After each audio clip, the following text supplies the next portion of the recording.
Hello, this is another edition of my show, The Stuart Dahl Show, starring myself, Stuart Dahl, coming to you live from my house right here in Winnipeg, Manitoba, Canada, where the current temperature is about 10 degrees and it's supposed to go down to a low of 1. And then, as far as I know, it looks like it's going to be good temperature-wise and, weather-wise throughout the week. now let's now let's just get right into my show. The NHL playoffs are heating up really good right now. As it stands right now, most of the people like Washington has eliminated the Philadelphia Flyers 4 games to 2, and then Dallas Stars for the first time since 2008 have advanced to the second round by eliminating the Minnesota Wild in their game today. And as it stands, I believe there's only one game going on tonight. It's between the Florida Panthers and the New York Islanders, and currently the New York Islanders are leading that series 3 games to 2. And then some of the other games that are tomorrow, the Anaheim Ducks face the Nashville Predators tomorrow at 7 o'clock, and the Anaheim Ducks lead that series 3 games to 2. And in the other game at 7:30 tomorrow, it's another game between reigning defending Stanley Cup champions, the Chicago Blackhawks, and the St. Louis Blues. Currently, that series is tied 3 games apiece. So, it's gonna be like, who wants it more, and who's gonna gain the edge, type of thing. And then there could be another game between the New York Islanders and the Florida Panthers Tuesday, but that's to be announced, and then that's yet to be determined. And then also on Wednesday, there's supposed to be another game between the Nashville Predators and the Anaheim Ducks. That again is to be announced, pending the outcome of this upcoming game. And then it looks like everything's almost set for the Western Conference semifinals and the Eastern Conference semifinals. Oh, what else? For you other football fans that probably do not know this, a couple Saskatchewan Roughrider players have announced their retirements. Maurice Price and uh, and safety Taiwan Brackenridge. I think those are two big losses in that, because I think both those players have good good qualities in that, especially Tyron Brackenridge. He got good leadership qualities. And then what else?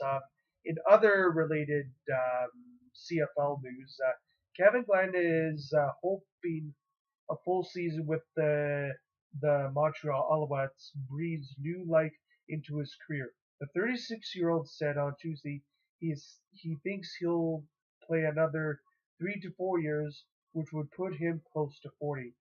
There are examples for quarterbacks that are excelling late in their careers. Look for no further than Henry Burris, who was an All-Star and guided the Ottawa Redblacks to the Grey Cup last season at age 40. Kevin Glenn came to the Alouettes at the trade deadline last year. And despite posting some decent numbers in the last 3 games, it wasn't enough to lead Montreal to the playoffs. The Pivot has had an excellent career since debuting with the Saskatchewan Roughriders in 2001. He's thrown for more than 46,000 yards, 255 touchdowns.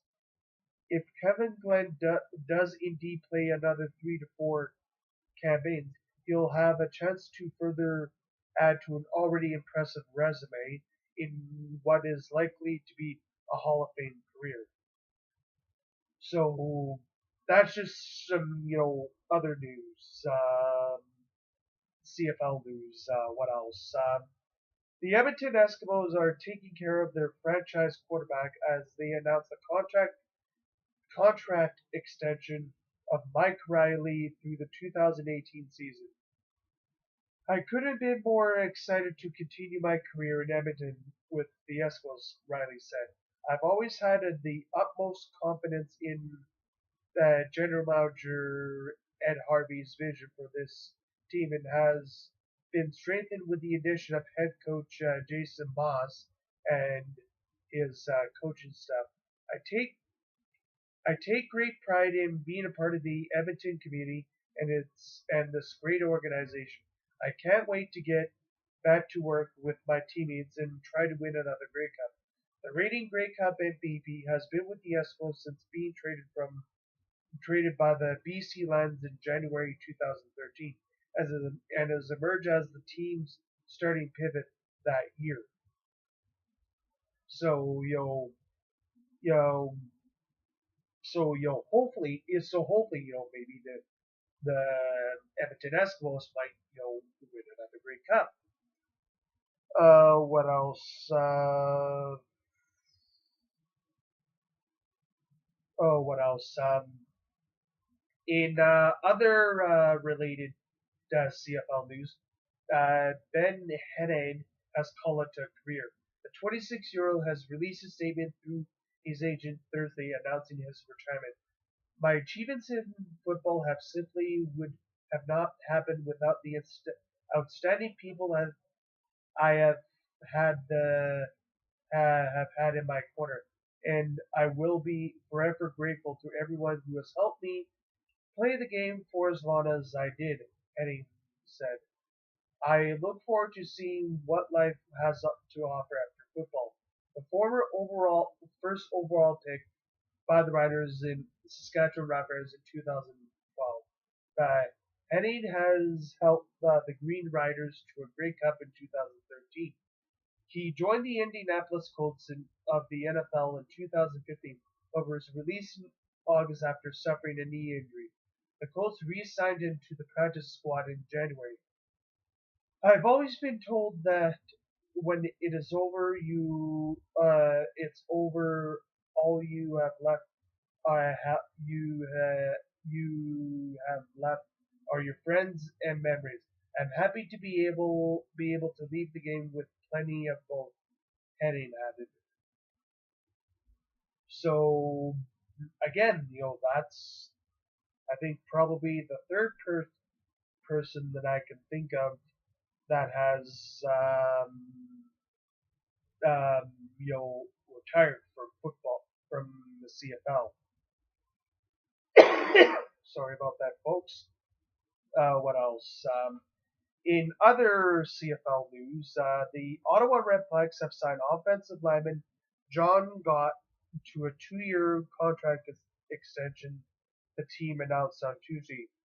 Gott has been with the team since 2014 and helping the Redblacks earn a Grey Cup appearance last season. John has been our anchor of the offensive line from day one, said Redblacks general manager Maurice sorry for the mispronunciation of his last name. It's just sometimes there's those last names that are really hard to pronounce type of thing. But anyways, his contributions to the Redblacks both on and off the field have been tremendous, and to be able to secure his services through the 2018 season is great news for our team and our city. A 30-year-old couldn't hide his excitement about staying in Ottawa for the foreseeable future. I'm happy and excited to re-sign and stay in Ottawa for 2 more years, said God. I've enjoyed the time here in Ottawa so far, and I'm happy to get to continue playing uh, for not only a great organization, but the best fans in the CFL as well. I'm excited to build off last year as a team and bring a Grey Cup back to Ottawa. Fear the beard. So that's some pretty exciting news for Ottawa. Uh, Also, another CFL related news: Paul McCallan has finally called it a career. The veteran kicker who signed a one-day contract with the BC Lions and retired with the team. McCallan has played 11 seasons in BC and has helped the Lions to a pair of Grey Cups. Paul's consistency and longevity make him one of the greatest kickers that ever played in our league, said GM and head coach Wally Blano. He began his career in the shadow of Lou. Sorry for them. I can't pronounce the guy's name, but anyways, and he had finished playing his days just as one of the two players in professional football that have recorded more than 3,000 points. And I look forward to one day when I can become one of the many to welcome him to the Canadian Football Hall of Fame. McCallan has also played 11 seasons with the Riders and has made a stop in Ottawa as well. The 46-year-old had even spent a year as now in the now whatever XFL. I'm very proud of my CFL career, and I couldn't have asked for a better ending, said McCullough. I've joined the memorable years with the Saskatchewan Rough Riders, and the people of Regina will forever have a special place in my heart. Given the time there, it was not an easy choice to retire as a Lion, but growing up so far from the practice facility and having the opportunity to win two Grey Cups with my hometown team make this the right decision for me, and I couldn't be happier. McCullen finishes his 23 career only Pascal Lee. Sorry for the mispronunciation again. In field goal. So the Lions plan to honor him during their home opener on June 25th against the Calgary Stampeders. So that's another, and that's another, good career, you know, of a great kicker. Uh, what else? Here's some Major League Baseball scores from today. The Tampa Bay Rays beat the New York Yankees 8-1. The Colorado Rockies beat the Los Angeles. Well, right now in the top of the ninth, with one out, it's 10-7 for the Colorado Rockies. And in the bottom of the eighth, it's tied 8-8 between the Pittsburgh Pirates and the Arizona Diamondbacks. And right now it is 8-5 in the bottom of the eighth with two outs. Like I said, it's 8-5 for the St. Louis Cardinals, who are taking on the San Diego Padres. And a little later on tonight, at around 7:05, it'll be the David Ortiz and the Boston Red Sox taking on the Houston Astros. And also some other scores. The Toronto Blue Jays beat the Oakland A's 6-3, and the same score. The Cleveland Indians beat the Detroit Tigers 6-3. The Chicago Cubs beat the Cincinnati Reds 9-0, and the New York Mets beat the Atlanta Braves 3-2. And the Washington Nationals in 16 innings. Yeah, I know. 16 innings. It took 16 innings for the Washington Nationals to beat the Minnesota Twins 6-5. And the Chicago White Sox beat the Texas Rangers 4-1. And then the Milwaukee Brewers beat the Philadelphia Phillies 8-5. And the Kansas City Royals beat the Baltimore Orioles 6-1. And the Seattle Mariners beat the Los Angeles Angels 9-4. And then the final score of the day is the Miami Marlins, formerly known as the Florida Marlins, beat the San Francisco Giants 5-4. So those are just the scores from today. And then starting on Friday, April 29th at I believe 10 after 6 Central Time, 10 after 7 Eastern Time, the first of many the first game of the season series between the two most bitter rivals, the New York Yankees and the Boston Red Sox, play a 3-game series at Fenway Park starting on Friday, April 29th and going to Sunday, May the 1st.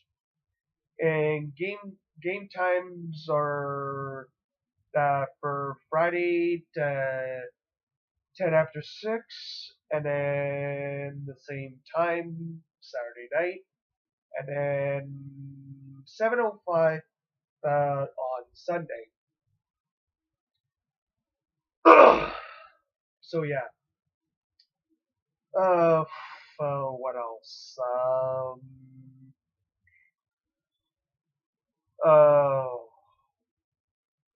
What else? What was I gonna say?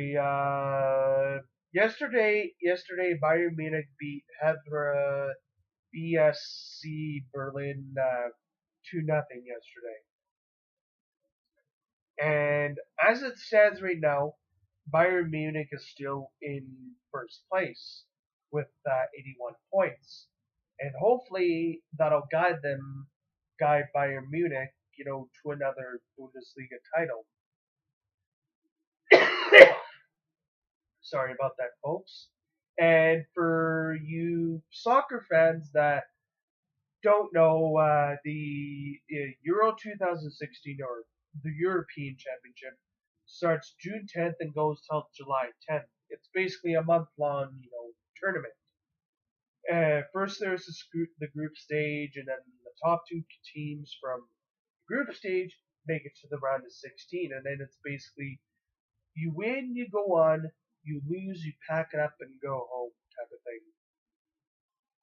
And the European Championship is like the World Cup. It's held every 4 years, and this time around, the European Championship is being held in France, which is and for you people that don't know, wherever the host country, whether it be for the European Championship or the World Cup, automatically qualifies. And in this case, for the European Championship, since France is the host, they automatically qualify.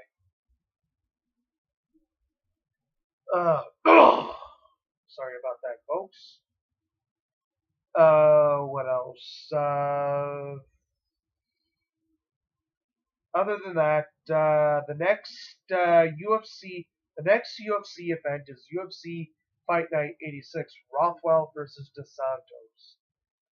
And that's the main event. It's Junior Dos Santos. Oh wait, that was another event. The next one being held is UFC on Fox 19. Uh, Teixeira versus Evans. And oh wait, no, that's another one. Sorry about that, folks. My mind's a little, whatever right now because I had a long evening yesterday because of the wedding that I attended for my mom's friend, and that. So I'm just basically just winding down for the day, type of thing. Uh, what else? In some right now in some NBA scores to tell you about in the NBA playoff. The San Antonio Spurs beat the Memphis Grizzlies 116 to 95, which means the Spurs have won their series in 4 games to nothing. And the Golden State Warriors won their game 121-94 over the Houston Rockets. And currently, the Golden State Warriors lead their series 3 games to 1. And there's some other games going on. The Another game in the series between the Cleveland Cavaliers and the Detroit Pistons kicks off at around 7:30 p.m. And currently, the Cleveland Cavaliers are leading 3 games to nothing. So basically, all they'd have to do is win tonight's game and then go on to the second round. And then the other game currently going on right now in the third quarter with about 2 minutes and 50 seconds left. The Atlanta Hawks are leading 69 to 60 over the Boston Celtics. And currently in that series, the Atlanta Hawks lead that series 2 games to 1. So yeah. What else? Sorry about that, folks. What else? I believe Germany only has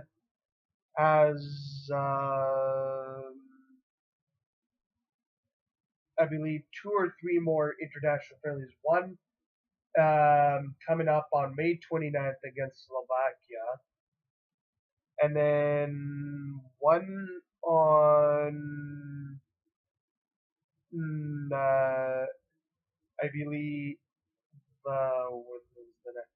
And then another one on June the 4th against Hungary, and then I believe that's pretty much it for the international friendlies. For Germany to as a tune-up for the European champion of the 2016 European Championship. What else?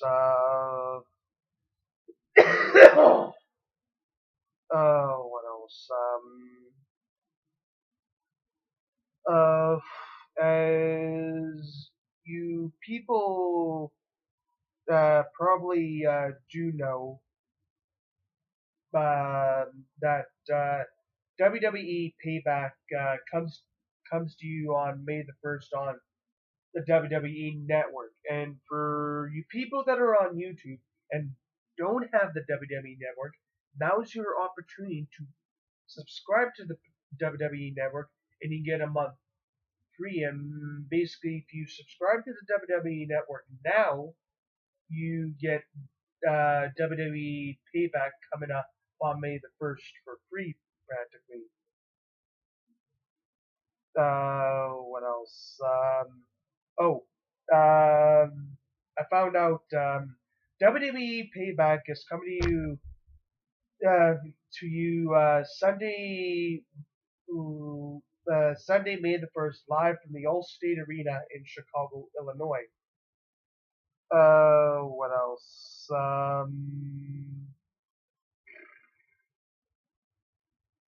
Uh,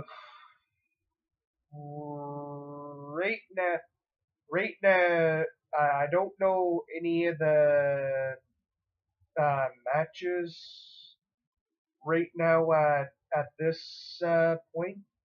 It's hard to find out right now.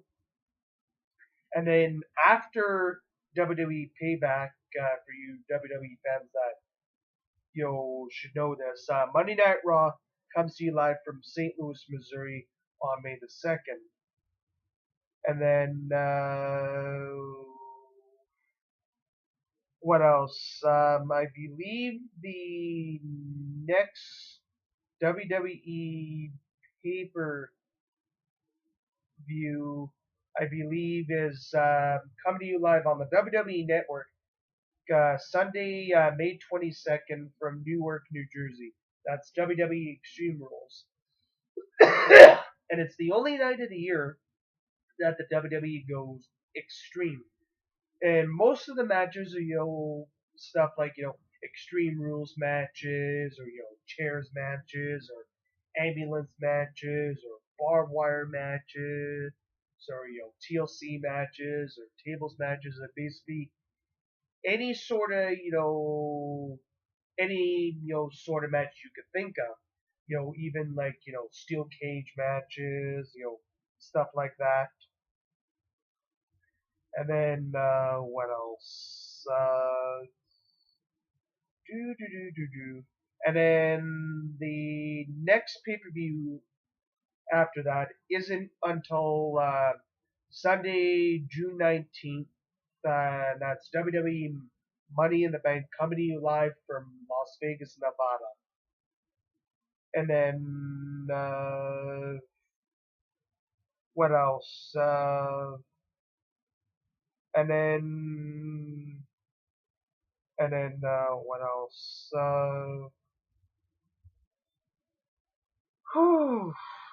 Sorry about that, folks. And then the next one after that, I believe, is WWE SummerSlam coming to you live from Brooklyn, New York, Sunday, August 21st.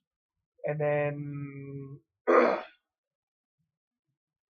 and then, and then the other one is July 24th, WWE Battleground coming to you live from the U.S. capital, Washington, D.C.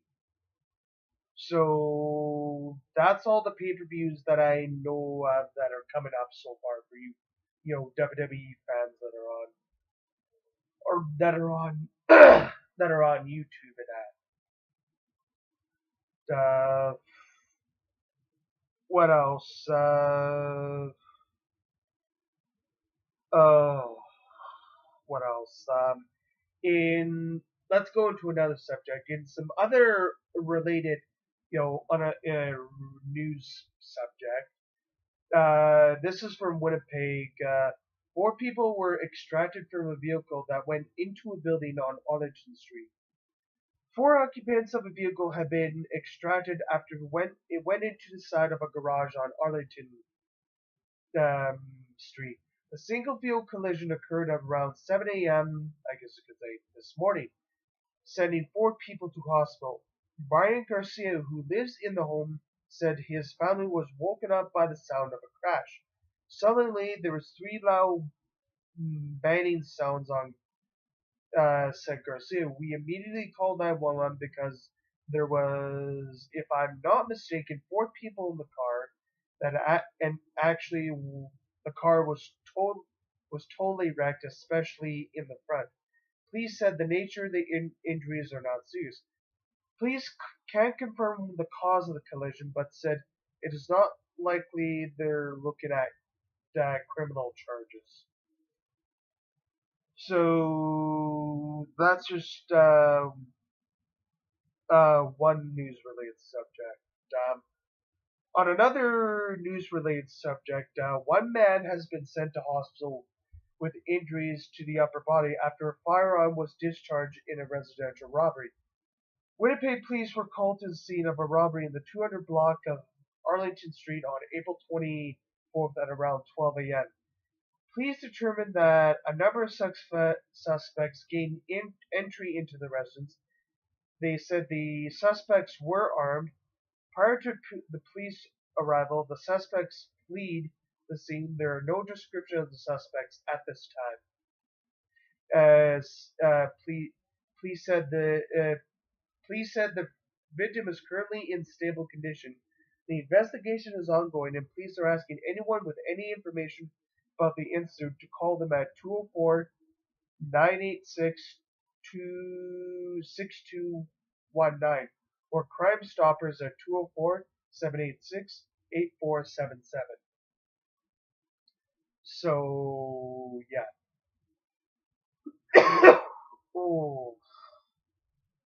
Oh, what else?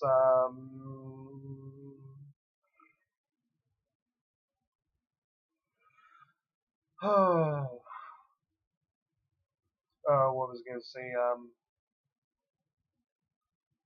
Oh, I'm just trying to think.